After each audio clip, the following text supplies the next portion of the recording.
ঝালমুড়ি খেতে পছন্দ করে না এরকম লোক খুঁজে পাওয়া খুবই মুশকিল। আজকে আমি আপনাদেরকে শেয়ার করব বিফ কিমা ঝালমুড়ি মশলা বাসায় যেভাবে তৈরি করবেন। এই মশলা আপনার 6 মাস ফ্রিজের বাইরে রাখলেও নষ্ট হবে না।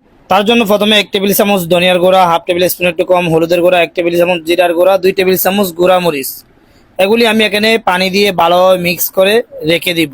ভালোভাবে মিক্স করতে হবে যেন দানাদার না থাকে। এখন ফ্রাই প্যানে সরিষার তেল নিয়ে নিচ্ছি, তেলের পরিমাণটা বেশি নিতে হবে। তার মধ্যে আমি 3টা পেঁয়াজ সুন্দর করে বড় দেখে ব্লেন্ড করে দিয়ে দিচ্ছি। এরপর দিয়ে দিচ্ছি 200 গ্রাম মতো বিফ কিমা করে সুন্দর করে এখানে দিয়ে দিচ্ছি। ভালোভাবে সফট করতে হবে। এখন এগুলি সুন্দর করে ফ্রাই করে 10 মিনিট, এরপরে যে মশলাটা তৈরি করছিলাম সেগুলি দিয়ে দিচ্ছি। এগুলি দিয়ে আরও 3-4 মিনিট সুন্দর করে ভুনা করে পরিমাণ মতো লবণ দিয়ে দিচ্ছি। 2 টেবিল স্পুন দিয়ে দিচ্ছি আদা রসুন পেস্ট। এখন এগুলি আরও সুন্দর করে 5 মিনিট ভুনা করে নিতে হবে।